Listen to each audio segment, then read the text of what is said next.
Okay, so let's power this baby up. Now, please excuse my bitten nails. I'm a freak and I like to eat them, so tough. Yeah, so you start it up. You've got these new fetching lights, as you can see. They're very nice. They really bring out the black. I think they look best on this system. And the usual basically don't fry your brains with the DS warning. So click past that. And here's the new menu.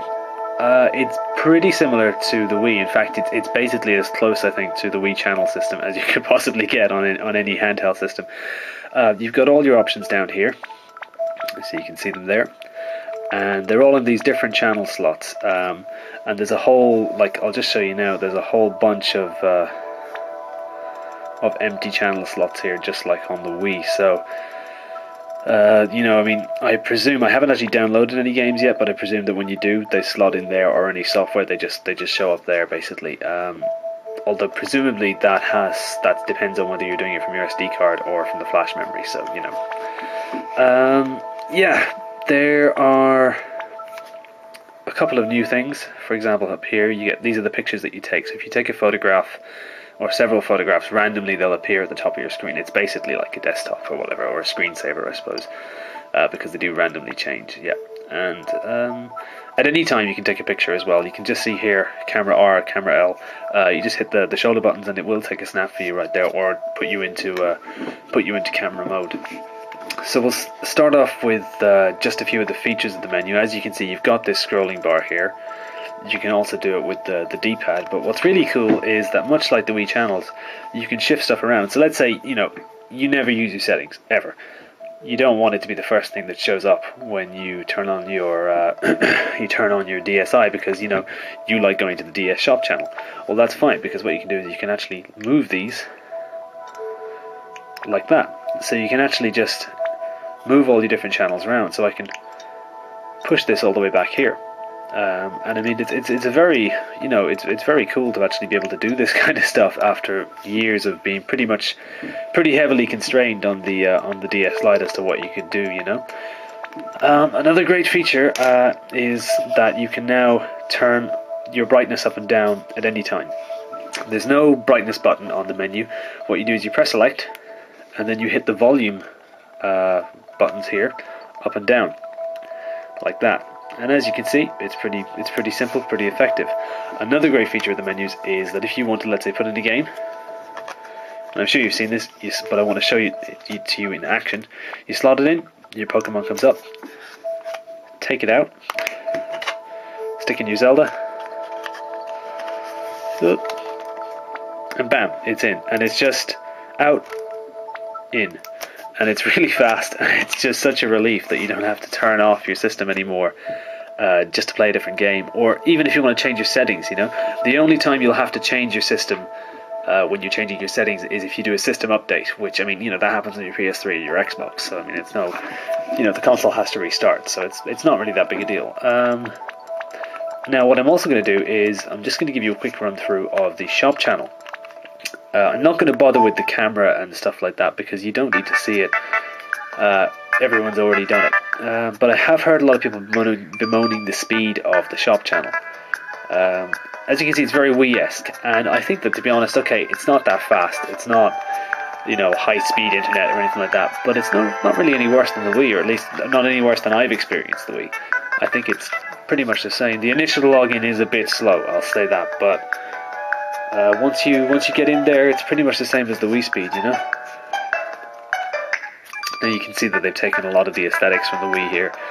Elevator music is all over the place, and it's all blues and whites and neutral colours. So yeah, you get in here, you've got recommended titles at the top, and if you want to actually just get into the general menu, you just go start shopping.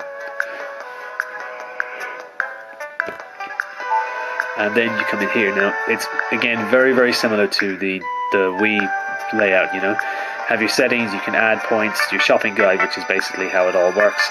But we'll skip all that because you're all intelligent people, and we'll go to DSware. Now, it's broken down basically into 4 categories, and they are DSware Free, DSware 200, 500, and Premium. Obviously, these relate to the number of points. Premium, I don't know what that'll be. Probably 1,000, I'm guessing. something like that, or else 2000, or depending on what they're looking for, you know.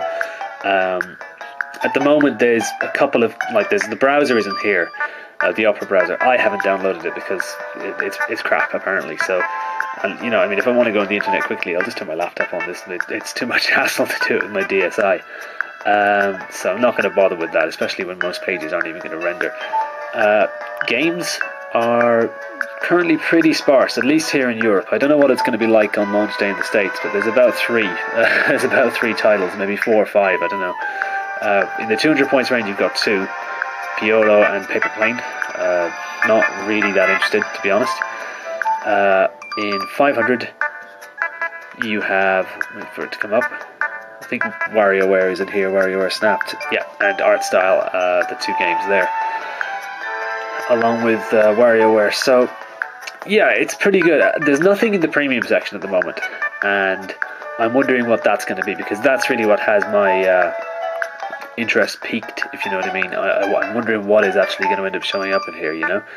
I'm guessing that this will be where the virtual console games come in, you know, the 16-bit software, so it'll be interesting to see that when it actually happens.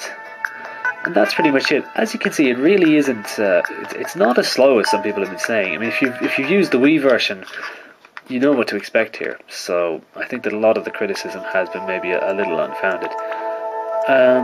You have Picture Chat as well, which is identical. The only difference is that you now have color. So, I mean, you can see the menu is exactly the same, but really, like, the only difference is that it's PictoChat color. So I'm not even gonna go in here. But at least when you quit PictoChat, you don't have to turn off your system, which is a big thing. Now, the last thing I'm going to show you is how it works when you're playing a game. So we're going to take The Legend of Zelda. We're going to just slot it in, basically. Bam, it's there. Start the game.